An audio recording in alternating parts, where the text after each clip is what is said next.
So several years ago, I was asked by a judge in a local court to step into the role of guardian and conservator for a woman who lived in the community and had been under guardianship for at least 20 years prior to my appointment. The gentleman, the attorney who was serving as her guardian and conservator, was retiring. And so I came into the role sort of not knowing what I was stepping into, and quickly learned that this woman, who was in her late 70s at the time, not only was experiencing dementia and the symptoms thereof, but also had a mental illness, and had for a very long time, and had family, but because of her mental illness and the dynamics that were created by that and some frankly rather tragic circumstances in the family, one of her children had passed away when he was young, led to just a bad cocktail of a situation. So I came into the role. She was living in her home independently, but it became quickly clear that she needed a significant amount of support in the home. And she stayed in the home for about a year, but it became clear to me that we were just responding to crises, every couple of weeks. And so when getting into the home, actually physically just getting myself into the house was a challenge. And when I did, we discovered that she was actually nailing herself into the home. I mean, the paranoia was really strong. So that took a significant effort on my part, but also on the part of the care manager with whom I was working to extract her from the home, get her to a safe space, which was an assisted living facility not far from her home. And it took several weeks to sort of level things out, but she actually did really well. She did really well there on the right medication and on sort of a comfortable and caring community. She was able to level out, and some of that paranoia went away, which was such a wonderful thing to see. And so she was there for a few years, and she really, the community got to know her and know some of her quirks. And she was a smoker, which a lot of people will say, oh, but no one should smoke, and fair enough. But at this age in her life, that was her thing. She would go out and she would smoke on the porch, and that was her thing. Going back to the family dynamics of this situation, a brother who lived about 3 hours away in the home where they had grown up came forward and said, this shouldn't be this way, that she's my sister, she should be living with me, I'm a family member. And it took a year or so to get to a place where I felt like he could create a care plan in the area where he lived to replicate what was happening up in Northern Virginia. And a lot of talking with her, and was this something that she wanted? And ultimately it was. And so we were able to successfully ensure her transition back home, where she is today. And it's a good thing, and I'm very happy to have seen a situation where family that had really gone through some trauma was able to reconnect, not in the same way, but she's in a place where she has familiar friends from very, very long ago. But that's a case where I feel like we had some success. Yeah, and I so appreciate you sharing your story. So welcome everyone to the Hey Woman podcast. So my name's Cortney, and I'm here with my mom, Julie, and we're really excited today to have a guest. So Cary, who is an elder law attorney in Northern Virginia, and what she shared is just a story about how her firm helps with what they call fiduciary services, which we learned in the last episode, in which we had your law partner Valerie on. Valerie gave us kind of broke it all down, the nuts and the bolts. So if you haven't listened to that episode, we really recommend that you hit pause, go listen to that, and you can come back. Or if that feels like too much, if you're too much of a quick start, or if you're like, you know what, I'm here and I'm ready to go. Right. Do you want to just give us what's your 30-second elevator pitch on what are fiduciary services? Sure. So Valerie and I have a small boutique law firm in Northern Virginia, Cuccinelli Geiger, and in addition to estate planning and guardianship and conservatorship work, we do have a fairly robust fiduciary services practice, wherein Valerie and I serve as guardians, conservators, trustees, agents under powers of attorney.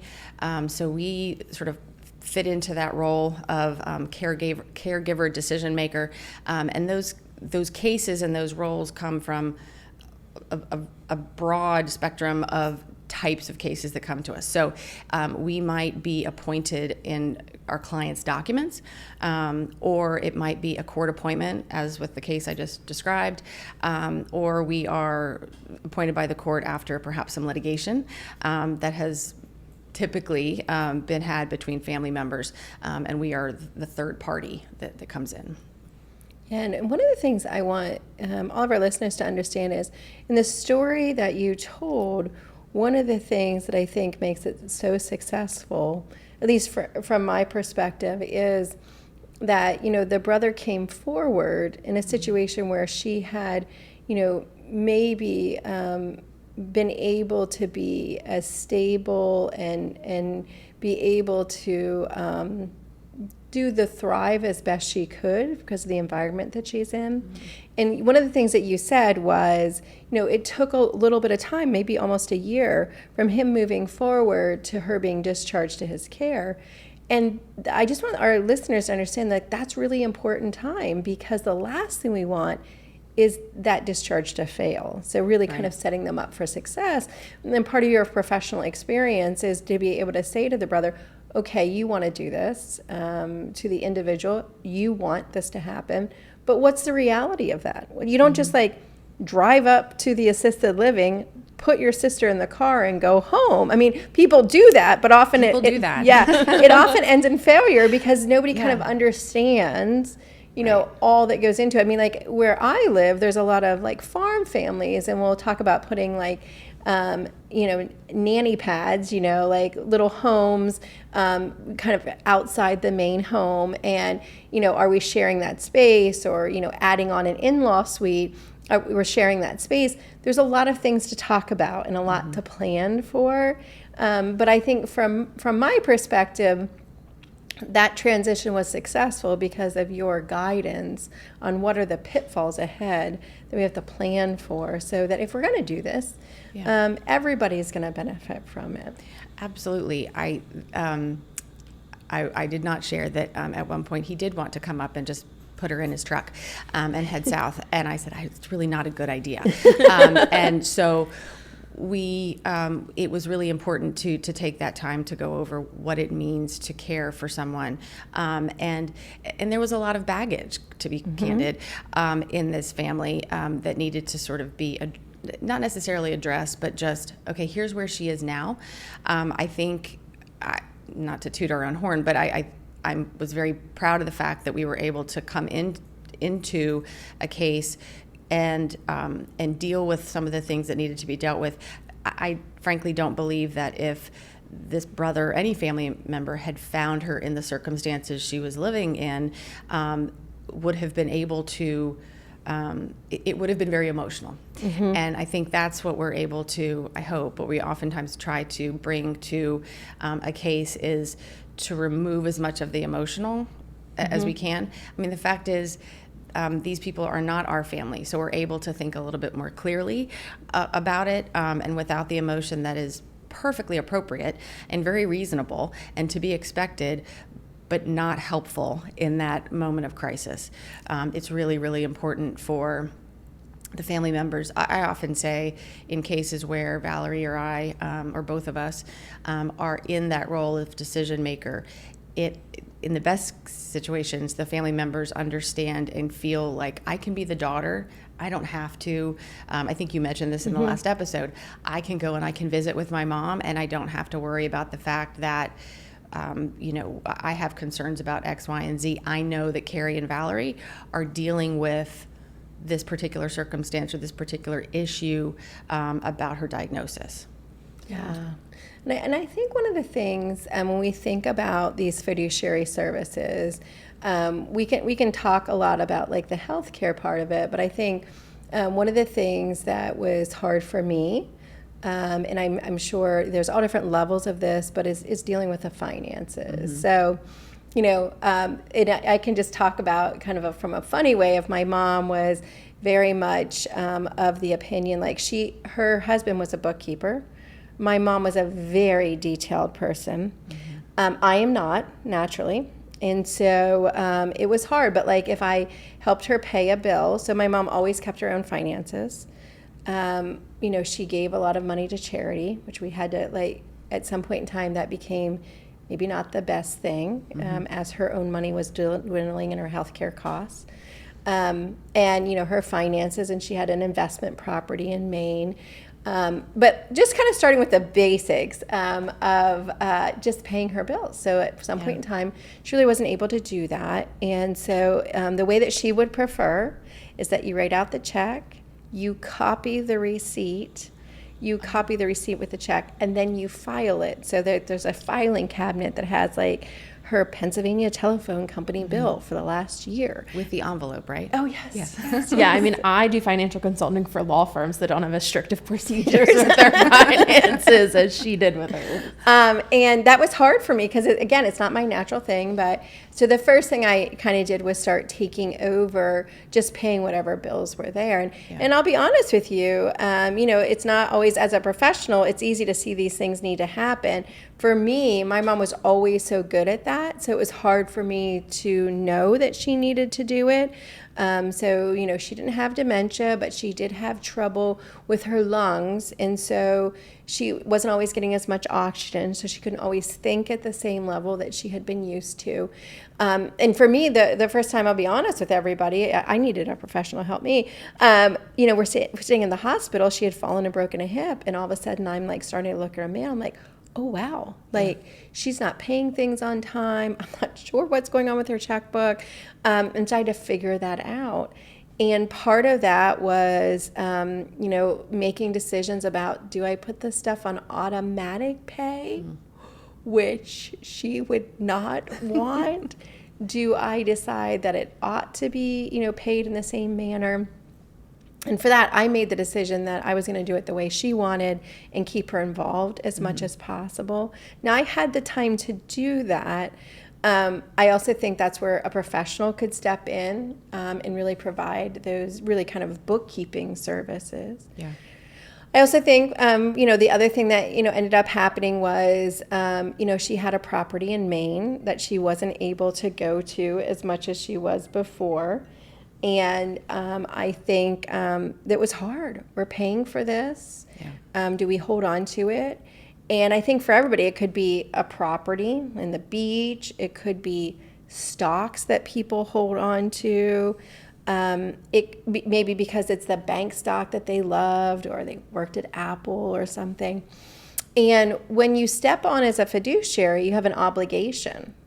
So you have an obligation to make sure that the investments, are going to grow. In some states, that obligation requires diversification. And so I think this is one of the things that people don't talk about a lot. I was lucky in my mom's situation because although she had restrictive lung disease and she would get confused sometimes, she also had times that she was very clear and knew what she wanted and was really able to direct us as a family. But I'll be honest with you, it was emotional because we were very tied to her oceanfront property in Maine. And the thought of selling that was really, really hard. Yeah. And honestly, we may not have made the best financial decision. We made the best emotional decision, which was not to sell it while she was alive, but maybe not the best financial. And in a different situation, we could have liability for that as a fiduciary. Absolutely. So can you talk a little bit about that as a fiduciary, both what you guys do for families, but also what families need to know about being that power of attorney, that trustee with a fiduciary duty? Yeah. Well, something struck me about what you were saying is that, we do estate planning. And so we will draft documents that say, upon my incapacity, Sally is the person to step in as my agent. Well, you don't flip a switch. It's not black and white. There is not in some very rare situations, that's the case. But oftentimes this is a decline that goes over a period of time. So as you said, for a period of time, presumably you wrote checks out and you showed your mom. And that's really, really important for the principal, for the person for whom you're serving, for whom you're acting. And that can be burdensome. It is. In terms of time and money. But it is an important piece when that's an option. Something else you mentioned was that in addition to the Valerie had mentioned in the last episode how we put a team together. So in addition to a CPA and a financial advisor and ourselves and a geriatric care manager, in certain situations, hiring a daily money manager, someone who can come in and get those checks going, whether by automatic payment or by check or whatever, that can be very helpful. We do a lot of that for our fiduciary clients in our office, but depending on the circumstance, that's an option. As to the unique property or the unique asset that someone might have, when we're under court appointment, sometimes that's a little easier because I can go back to the court and say, hey, I need some aid and direction as to what to do with this particular property, or we work with the family to determine whether or not it is wise to rent that property out. That's a huge liability for a fiduciary if I'm renting out a property. Do I have sufficient insurance on that property?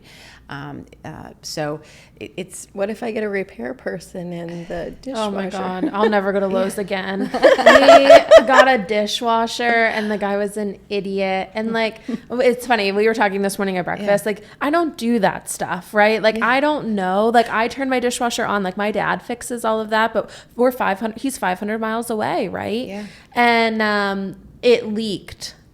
And it leaked down through 2 units below ours.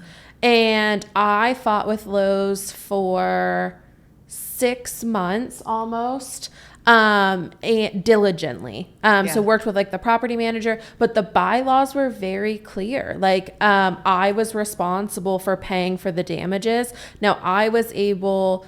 Lowe's like third contracted out, and I was able to like go back to Lowe's and get Lowe's corporate to pay for it because the contractor that they provided didn't have the appropriate insurance and kind of lied to me about that. And like when it was in writing that they would be insured. Yeah.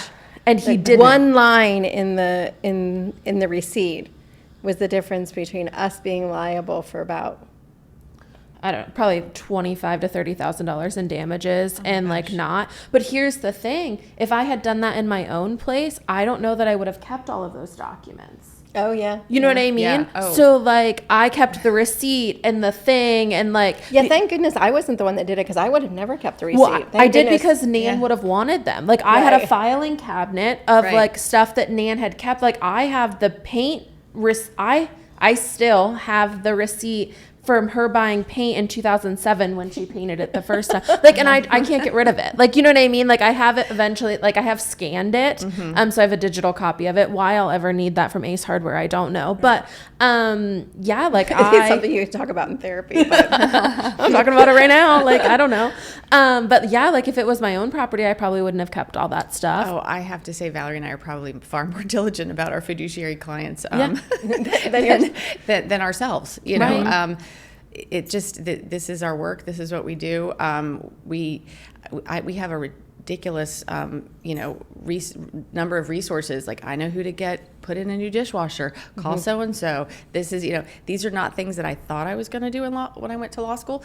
But I find it really fulfilling. Yeah. And it's and to relieve the family that might be, on the West Coast and they're saying, oh my gosh, we don't know what to do about X, Y, and Z, or what.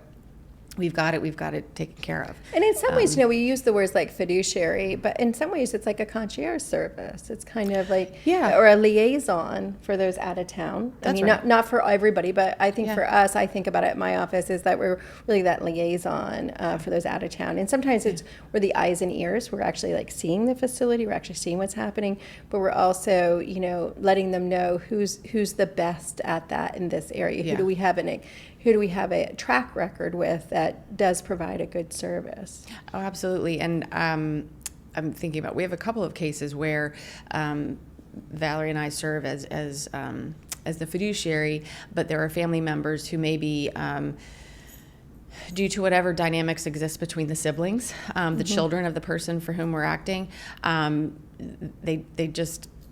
they're not friends, they're siblings, and that's fine, and that's frankly somewhat normal. And so we are the third party that's in there, and they can, as I said, be the daughter, be the son, be the whatever. But in some situations, and I have a case currently where we were appointed following some litigation, not between the siblings, but between, it was a contested guardianship case.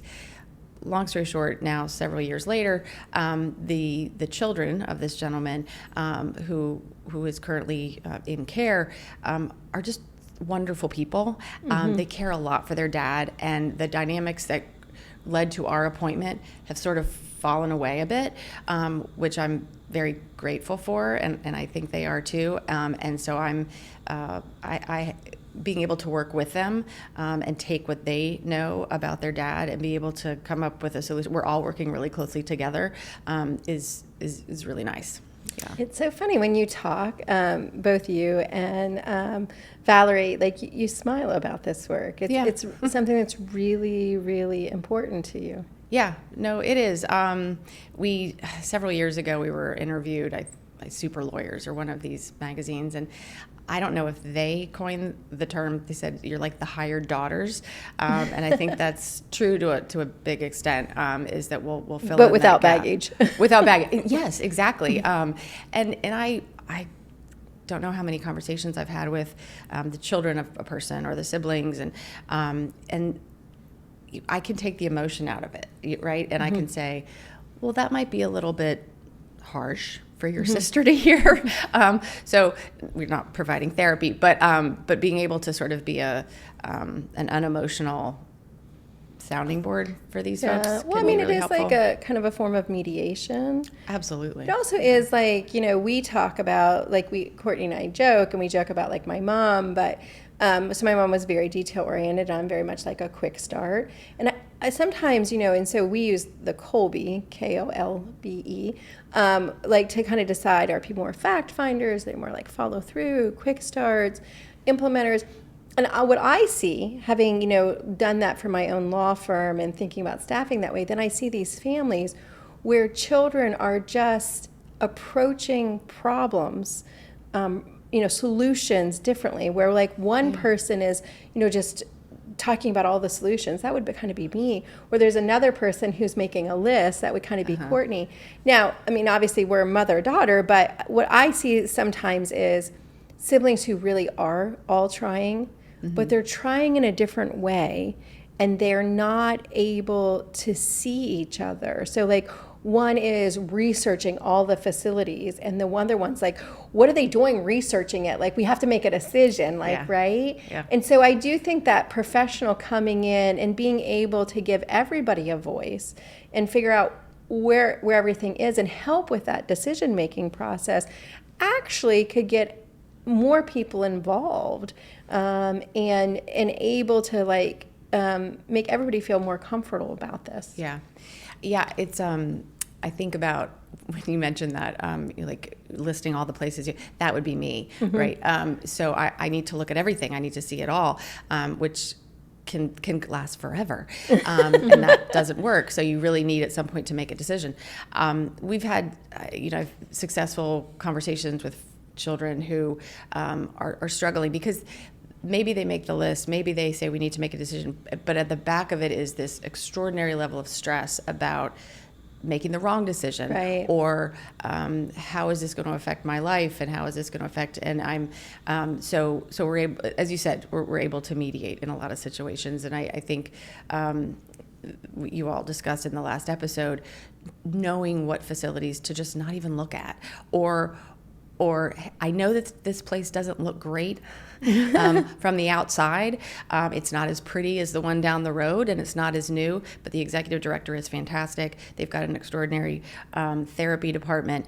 Those are sort of things that if you're not in the business and you're not doing this all the time, you wouldn't know. So. I also think, there's a lot of misconceptions about kind of like the elder law, the conservatory, guardianships, so, which all kind of like, falls into this fiduciary services, right? We think about, people are like, why don't people think they need an attorney when people are fighting, right? And while yes, sometimes you do need an attorney when people are fighting, it can happen much earlier than that. I think what's actually really hard about caregiving is that for a lot of like our clients is that people come at it actually with good intentions. Like, please know there are bad actors, and that's why there are, fiduciary obligations and different things like that. But lots of times with family members, I find people do have good intentions. They're just, caregiving is one of the biggest stressors in their lives, and they just don't know how to orient themselves through the stress. So you could have two siblings that are fighting with each other. The reality of it is they may both want what they believe is best for the person that they're caring for. And that's where it can be really hard, because how do you like sit two people down and be like, they're both trying to do the right thing, right? Like, this isn't like the news. I think sometimes it makes it out, you go all the way back to the Britney Spears conservatorship, where like, and people are like, oh, I know what that is. That's for people who have money. And like, there's all kinds of like craziness going on.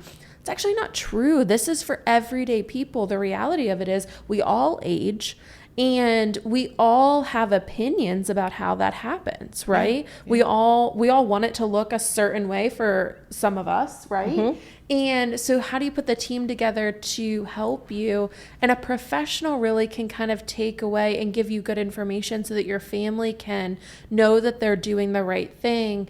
Because, the last place that you want to be is at the end of your caregiving journey. And as a caregiver, you have a whole bunch of regrets, which is, I should have done it differently. Yeah. And that's one of the biggest things to solve, which is you made the best decisions you could as you move forward, and that professional nudging you along and validating it and some of that comes from just having clarity of what is the goal. Yeah. Yeah. There are a lot of, it's so unfortunate that a lot of folks have an idea that, mom and dad will never put them in a nursing home. They made us promise they would never go in a nursing home. And that is just this catch-all phrase for a wide variety of options for, I don't like the word facility, but facility-based care, right? So outside of the home. And there are wonderful options, and they're more and more every day because there's a greater need. So a lot of people get stuck in, I promised I wasn't going to do this. I promised I wasn't going to do this. And that can be a real burden on the family. And so with that being said, I think we can sit down with folks and have that conversation about what options there are. Also, siblings there are a lot of lack of transparency can lead to distrust. It always does lead to distrust. Yes. So if mom is living with the daughter, the other daughter or the other siblings are saying, well, she's obviously taking money. Right. Well,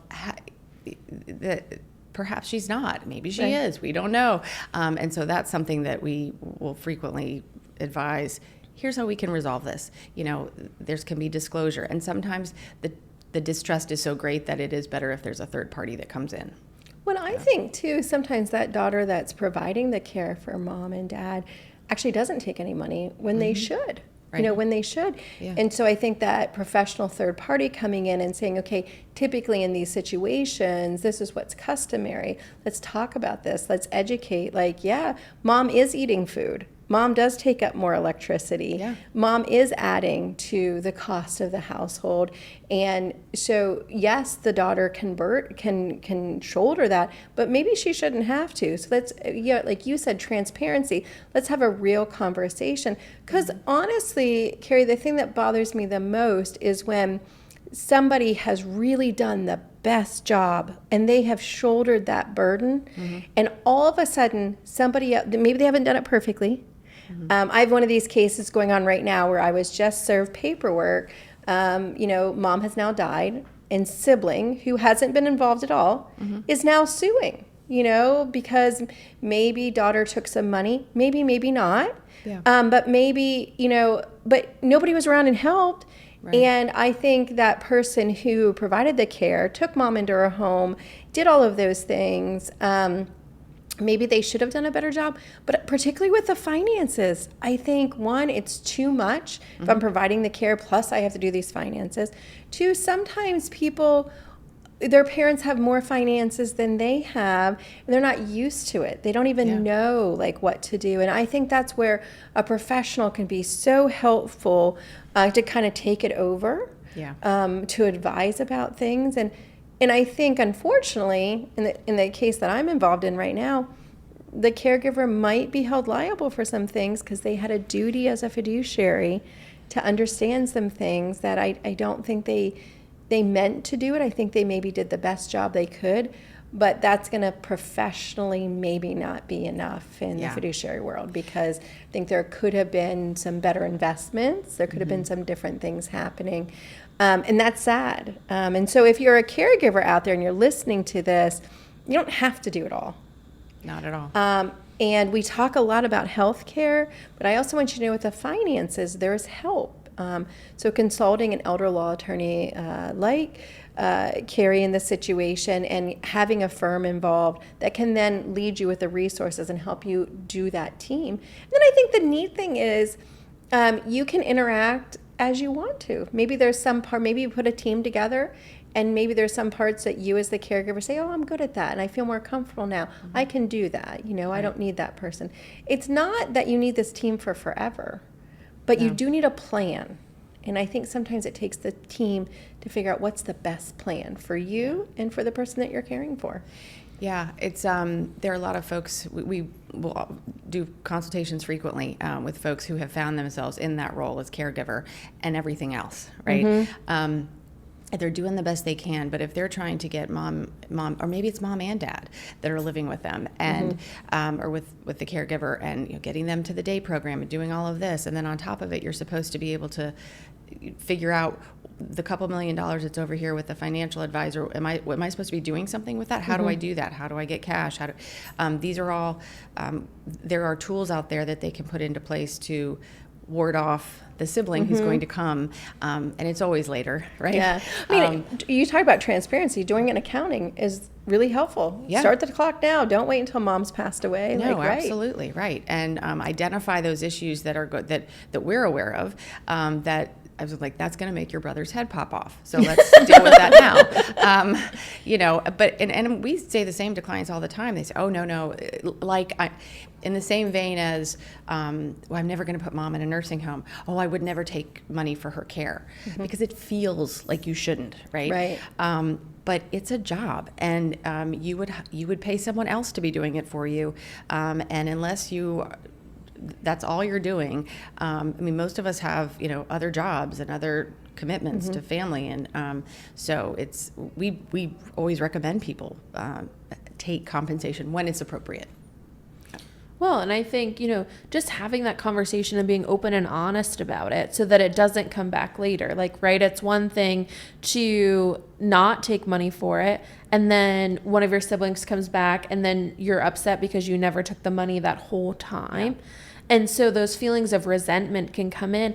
And some of that is, we say that it comes later. Some of it's part of the grief process. So some of it is the sibling that they don't actually feel like the sibling that was there did a bad job. They feel like they did a bad job, and they don't know where to put those feelings. Yeah. So they put it on the sibling that was there. Yeah. And they could have come home more. They could have, you don't have to live in this. I think the finances are great. It's hard. You can't, if you live out of state, you can't be the person that shows up at the emergency room, right? All the time, right?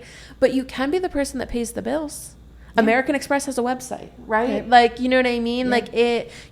That can be a part that you take on, because there's so many pieces for this. And I think, one of the things, Cary, that you said when we were actually getting ready for this that I think is so important is, this isn't a movie, right? People aren't in a car accident and capacity is shut off and they can't make decisions and there's this clean break, right?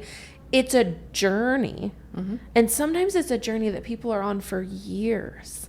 And so, and the stress and the emotions, the emotional baggage that we talk about, that doesn't go away just because there's a diagnosis. You can put it aside to for a short period of time in an emergency, but it always comes back, right? So, to think that like you're just gonna, you grew up with this sibling and you didn't like them your whole childhood, and now your parent has a diagnosis of dementia, and you're like, you know what, we're best friends. Yeah.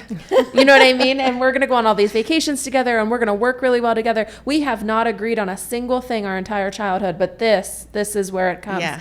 And then you layer money on top of that, and it just makes things complicated. And what I want the listeners to understand is we're not talking about a lot of money. Any amount of money makes things complicated. It doesn't, yes. This is not something that's like, oh, you're talking about millions and millions of dollars. We're not. No. I mean, someone might be giving care to someone to a parent who only has Social Security. Yes. It's not coming close to providing sufficient finances to provide for all that they need. It just doesn't. And that's happening more and more in our country. You're going to have, people are living longer, families, there's a discomfort with talking about money in a lot of cases. So you've got discomfort with talking about money. We just don't talk about it. And then there's a discomfort with talking about death and dying. We have estate planning clients who come in and they sit down and say, well, if I die, and I think, oh boy, we're going to have that conversation.